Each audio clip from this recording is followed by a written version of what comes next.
chosen slash high vibe tribe slash the beautiful people of this universe. This video, I'm going to talk about the dealing with the naysayers, the no's. Those are always about, no, you can't be that.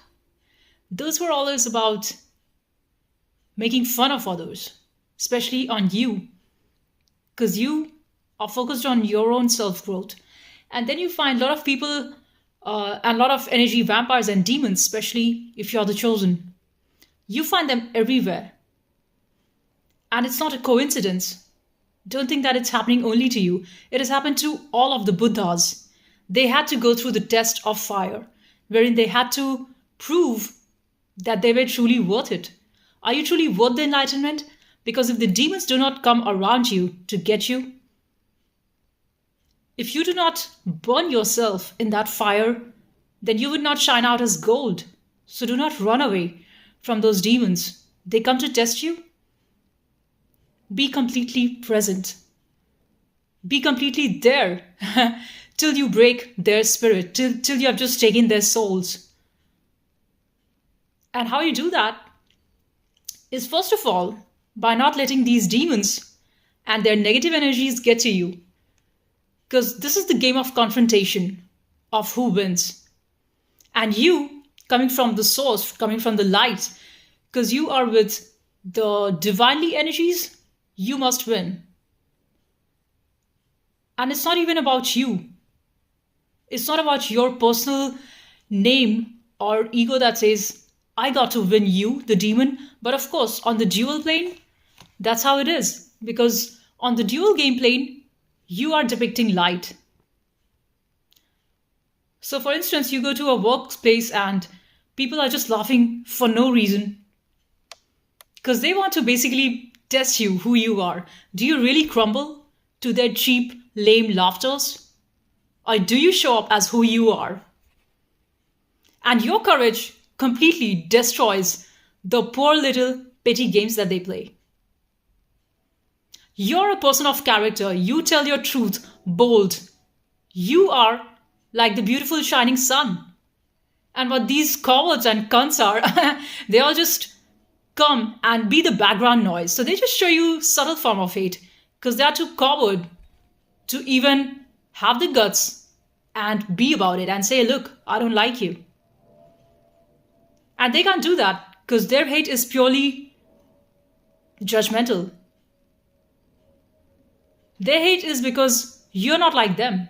Their hate is because you're too perfect.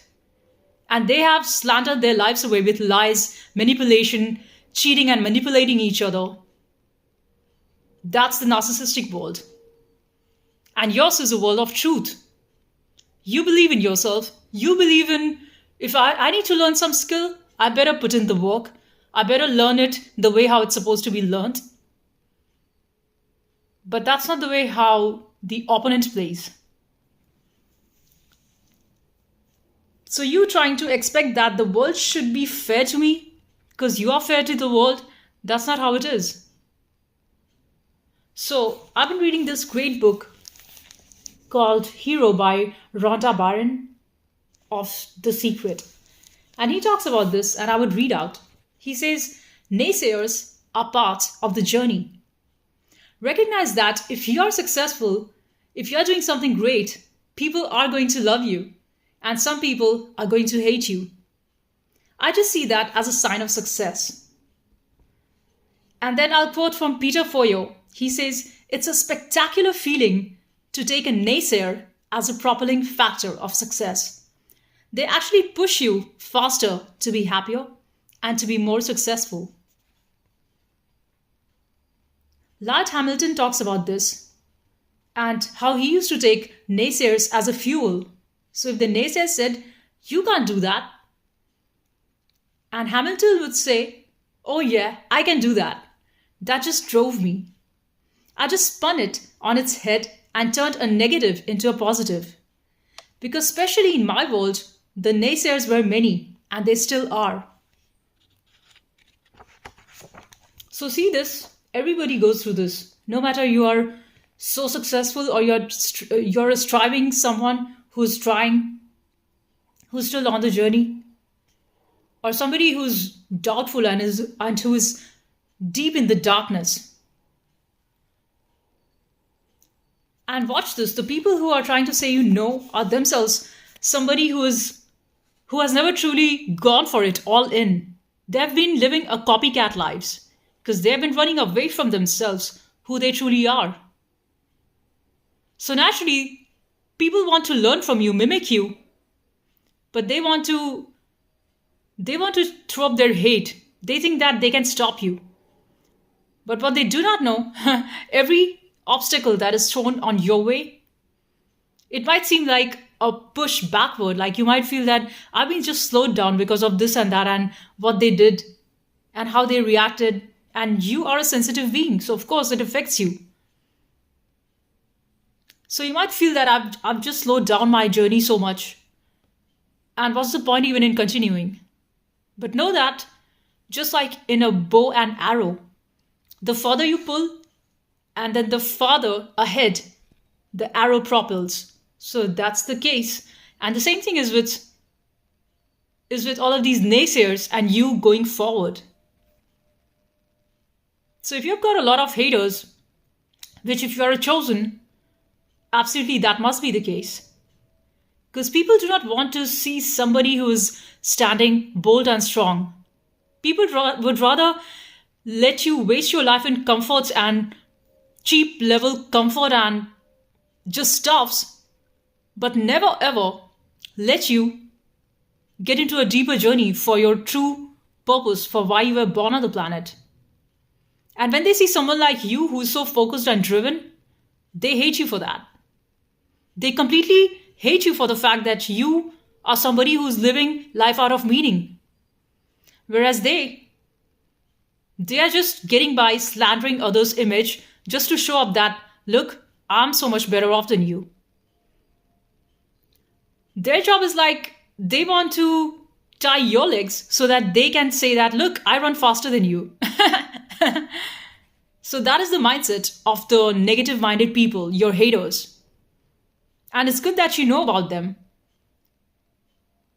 And another thing is this, like Buddha said, when you are coming with hate and jealousy, it's like you are holding a burning charcoal, a burning coal in your own hands.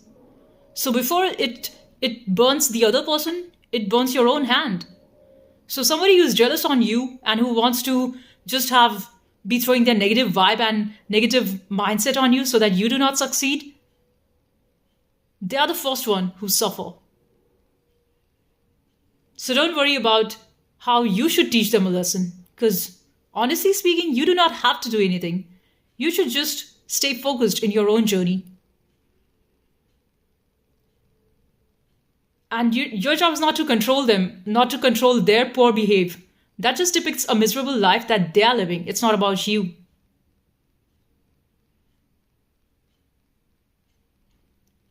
And this has always been the case. I've been listening this beautiful audiobook of the saint Zoroaster. Zoroaster, isn't it? I'll just spell that. Zoroaster. Yeah.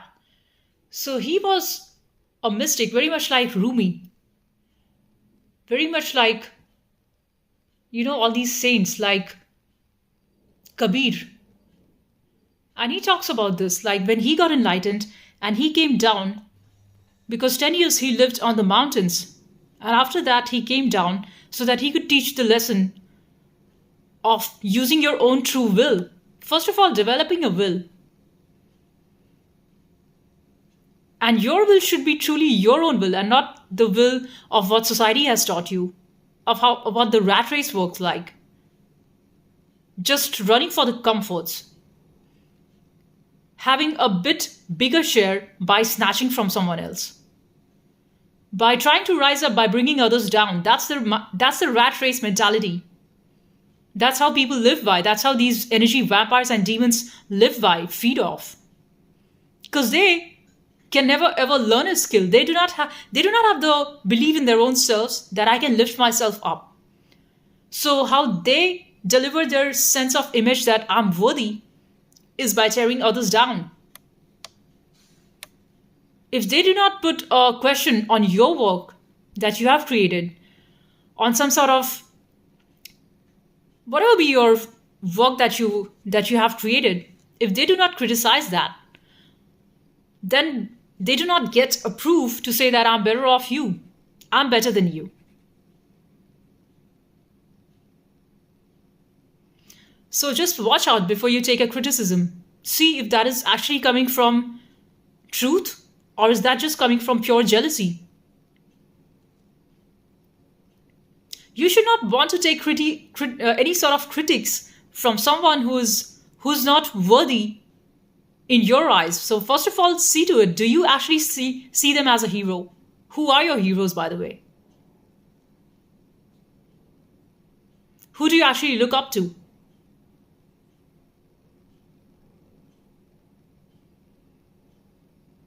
So all these low vibrational people who think that they got you just because they were able to downplay you, it doesn't affect you. In fact, you use all of that energy to make yourself stronger, to make yourself better, to make yourself more knowledgeable, to make yourself more logical, to get over your own fears. So in many ways, these naysayers are actually your true friends because they bring out the best in you. And that's the reason I got every day, because I know wherever I would go, these demons would come out. And each demon, I learn a lot from them. So I learn from them and I implement it. And every day, you're faced with all these different challenges. And a lot of it is about your own strength training. And this is not just the physical strength training. I'm talking about your spiritual strength training. I'm talking about your mental resilience. Because most of the people are cowards. So when they see someone like you, who is 1 in a billion, they get so damn jealous.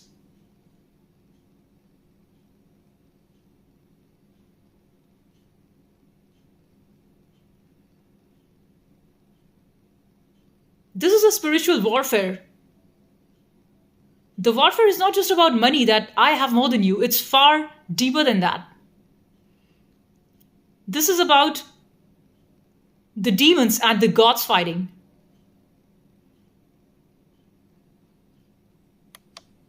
And you might say, you are not God, but you are a representative.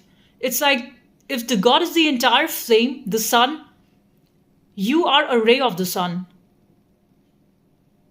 And that's what my name means, Anshu. That means a ray of the sun. And sun is the God, and I am a representative through the ray that I am. And I make sure that whatever things that I learn, I implement and I share it. I share it on my channel so that it could be of some use. And mind you, I'm not making this only to be called as usable so that my work is worth it something. So that I get applaud from people, so that people talk about me, wow, she's such a wow thing. And this is the whole idea of spirituality. You do not get moved by the naysayers that when they talk, you're shit, you're useless, you're trash. Or when they say, wow, she's awesome, she's phenomenal. You do not get moved by their praise or by their criticism.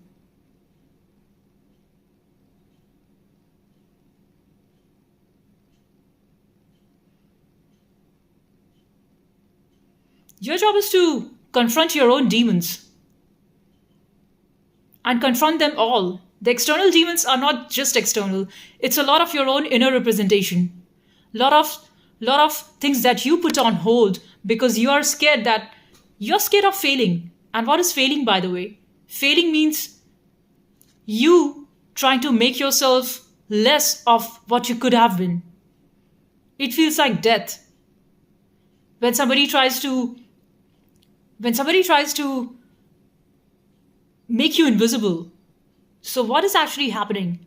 Or sometimes if you fail in an exam that you took. Or sometimes when you gave a presentation and some people challenged you on that. Or sometimes when you demonstrated your work and some people liked it, but some said, I don't completely agree with you. So there's a lot of resistance at that time. You feel that there's something in you which has shrunk, which just wants to confront and which just wants to defend itself and explain, no, this is worth it. Look, this is worth it.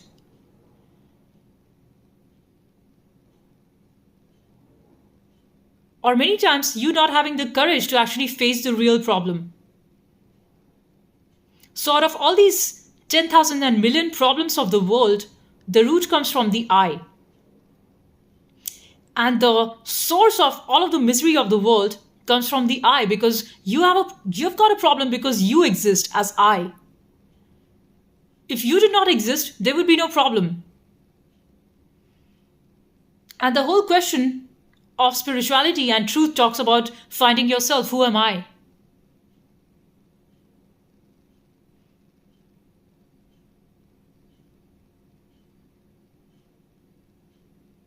And basically, you would arrive at this point through all of these timelines that you run into. You would come at the root of this question. Do you want truth, or do you just want to keep playing?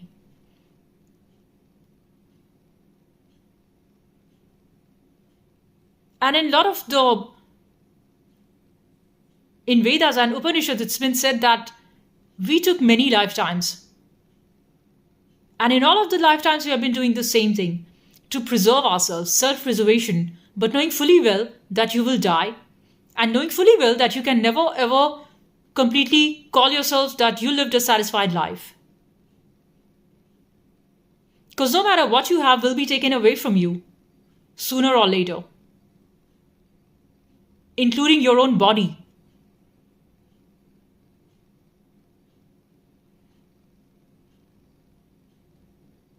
And everything was given to you only for a short while. So you play with it, you enjoy it, and be so attached to it that at the point when you lose it, you're going to feel so terribly miserable. When you lose your money, when you lose your relations, when you lose your health, when you get old, when you are going to lose your body, when you're going to lose your ego, when nobody remembers you. Just like your ancestors, nobody remembers. And you would not be remembered then or even now. So you don't want to face this root question of,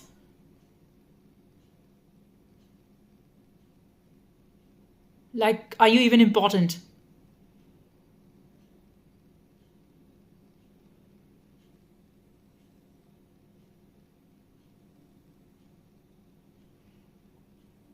So people would laugh at you just like how they did to all of the saints, and they have been questioned and attacked and hated upon. This is not new. This is not new that's happening with you. This has happened all the time. So either you stay blind and be like them and be on this side of ignorance, which is like throwing stones at the truthful person, or you embrace the truth and deal with the pain of it. That is the pain of self-growth. But you have chosen to take it. Because the other way, to be in the ignorant masses, that does not appeal to you. That's not fun. It's not just about fun. That is something that just does not vibe with you. That is not your reality. It's just like you go by your nature. So if your nature is light, you cannot dwell with darkness. You cannot be on their side. And there's this problem of duality. You've got to face this duality every day. So if you think that I'm talking the same thing on my channel in all of the videos, that's because of duality. Because the darkness does the same game every day. In each of the moments, all of the challenges are the same. Just the forms are different. But I see you through right behind your mask. So all these devils and demons who come in front of me with their changed faces and masks, I see through the spirit that runs behind you. I don't see you like who you are standing in front of me. I see the demon that comes through you. And you see the light, the spirit of light that's behind me. That's precisely the fight, the duality.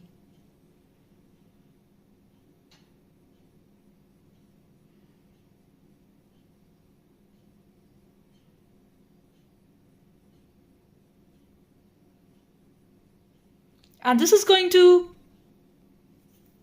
might seem repetitive, and the pattern is just going to keep on happening again and again. So either you utilize all of your energy and you tell about it, or you just come to the point where you are not getting moved anymore by the same stories playing out in different circumstances. But to even think that you are going to be like a quiet sea all the time, that's not true, because how the life is, it is going to challenge you till you die. To expect that you're going to have a mind which is devoid of this problem of duality, wherein you do not fight the demons, is unreal. Because when you're in this game, you must play it, and you do not have a choice. So, this is the illusion of your willpower. And what did Ramana Maharishi say about this? That this is the illusion of willpower. Like, initially, the efforts must be made to know who you are. That is one way through the inquiry, who am I? And you go on this journey by negating things, that I'm not this body. But the body is there as a tool, because from your will were you born. If you did not have the will, you would not be born to your father and mother. You would not have the hands that works for you. You would not have a mind that thinks, that creates, that has intelligence, and then it does whatever sort of work that you do. So there is a desire behind you that makes you have this body as a tool, and then you move in this game plan. Just like how you have rest of the things as a tool that you use, so is your body and so is your mind. Your mind is also a tool.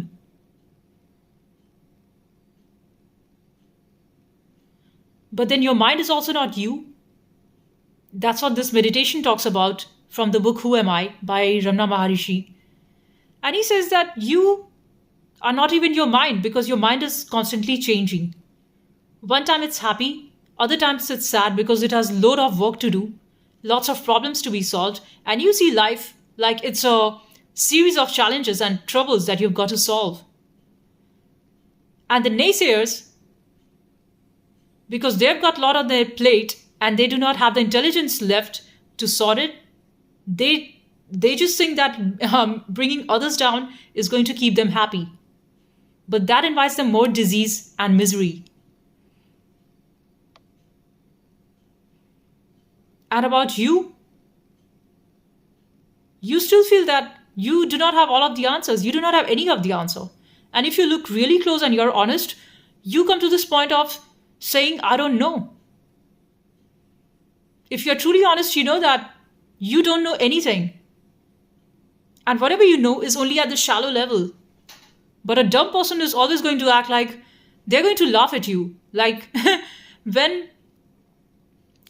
the saint came down from the mountains after 10 years of him finding his own truth, who he is, the truth of the spirit, truth of God, and then he said God is dead.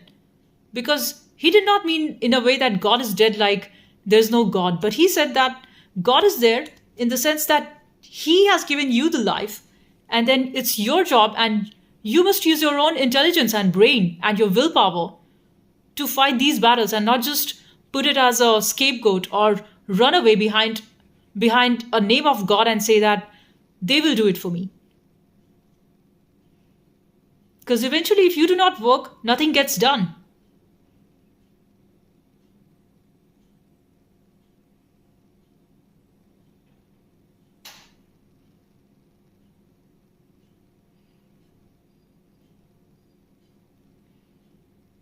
But this is a very tricky question.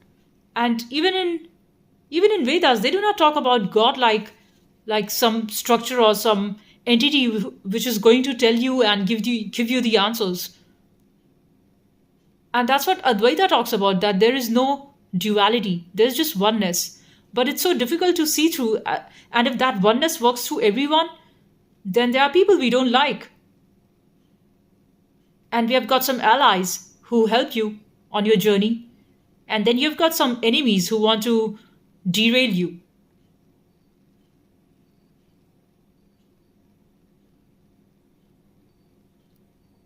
But what these great books and sages talks about, that behind all of that is I. So you realize that your enemy, no matter how wild or negative they be, you know that you also have the same capacity of hate inside yourself. So you know that it's not just them who are violent, it's you also who is violent at many times. It's you also who feels miserable just like how they feel miserable.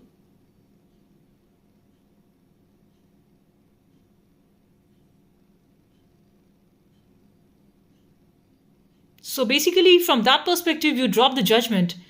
But in order to drop the judgment of seeing to it that you're being judged by them, you should be very much aware and you must stand at a distance from your own I.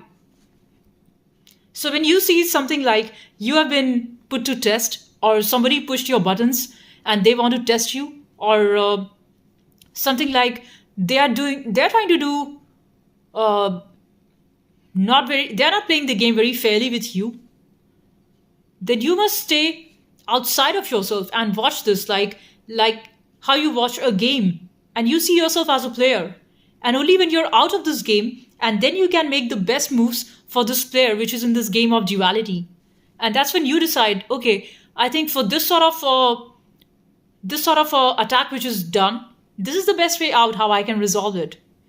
This is the best way out forward how I can keep myself and my interest in the game going well for my own sake. And at that point in time, you're also free of this expectation of the end result. Like you understand that not all of the games you're going to win, and not all of the games the opponent is going to win. Very much like in a game of chess, certain games the opponent wins, the black party wins, and certain games the white king and the white queen wins.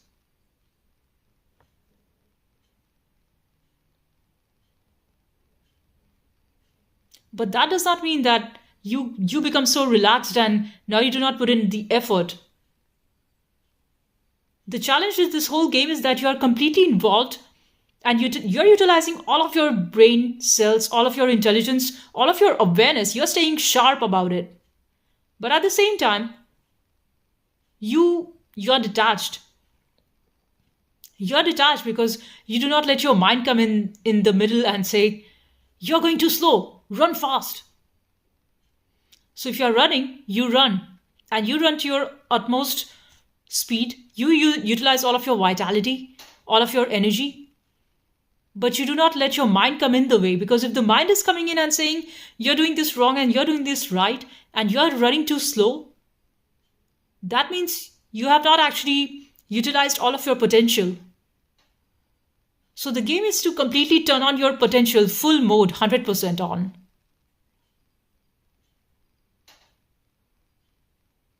And at that point, you will feel that you're in a state of flow. You're working very efficiently, but also you're not aware of your next.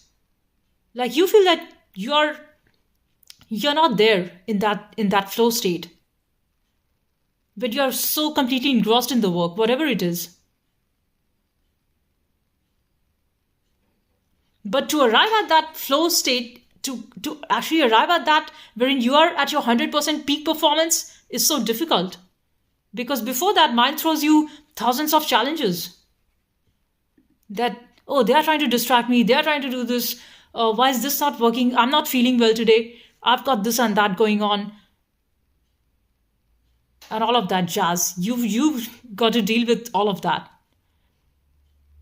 And then about this urgency thing, like you think you do not have time. So time is a made up thing.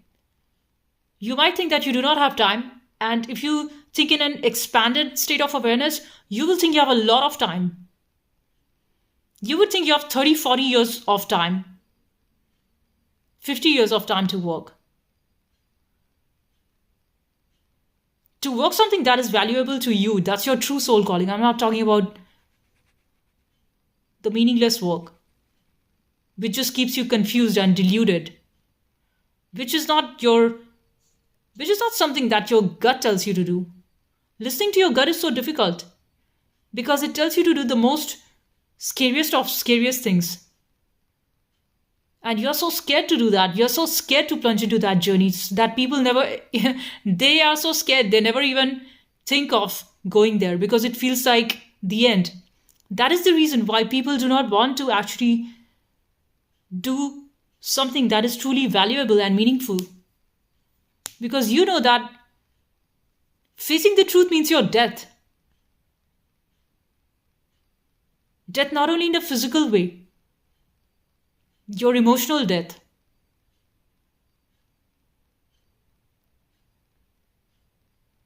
Because that means you are facing your own illusion that you thought you might make it too big if you took on that path.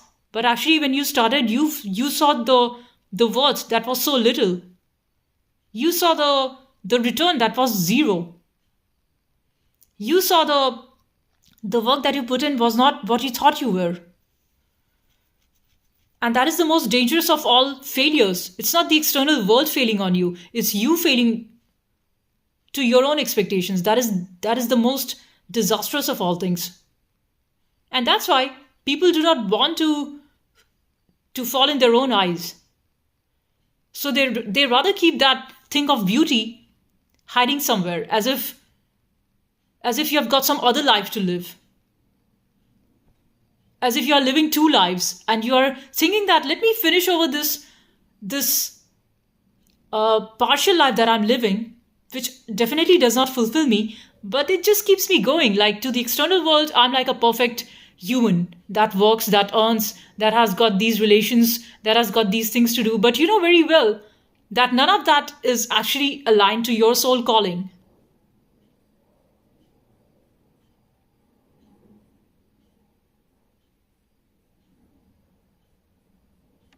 Because for the lies, the society gives you the reward.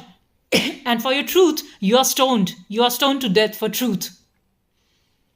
You're getting hate from everyone just because you are on your true path. So the society would treat you like, oh, so how dare you have the courage? Now take this from me. Let me show you how ugly we are.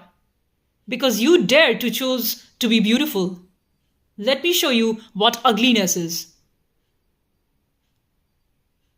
And I'm not talking of physical representation of beauty of your face, of your body. I'm talking of your spirit. You might be clad in clothing and gemstones worth millions, but still you might move around with a very ugly spirit.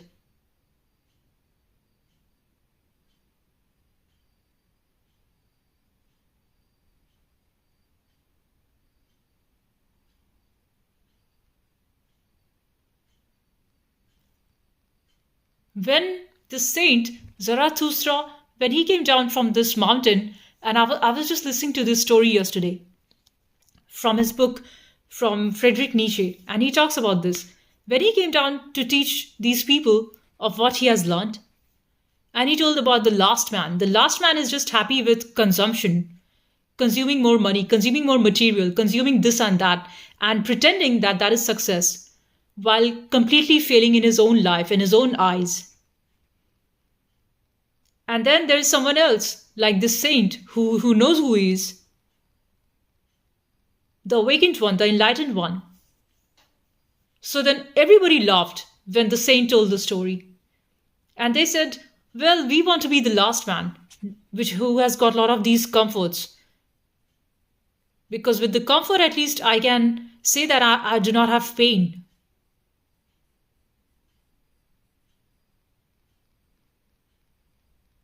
And he could just then, all that he said, he could take the horse to the water, but you cannot make the horse drink the water.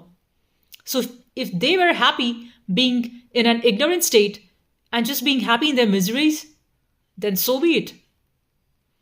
Next thing what he did was, he chose a certain set of people who wanted to see the truth, like how exactly he saw the truth. And he did not choose those people. Those people rather sort of volunteered that I want to be with you. I want to know the truth like how you have learned it. And there were certain practices and exercises that meant a lot of hard work initially, and then you let go of that.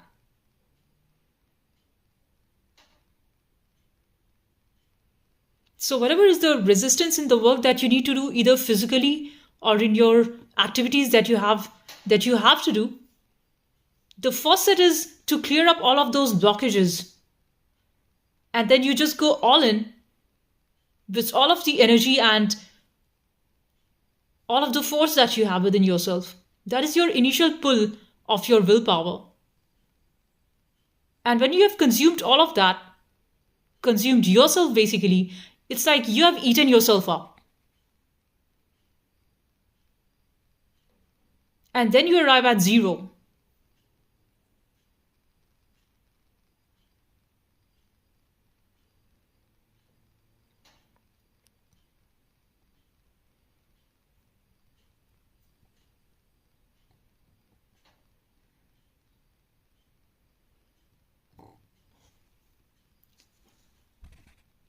So this is what I actually liked in this story that I read and that I heard. And it's a 10-hour audiobook. I've just learned, I've just heard 1 hour 48 minutes of that. But the story is so entertaining and it's so much interesting. That is definitely something that I think it's one of the great books to listen to, audiobook. And I'm going to leave the description for that great audiobook in the description. And if you like it, do give it a listen. So I think that's all I wanted to say in this video. I'll see you in the next one. Peace and love. Bye.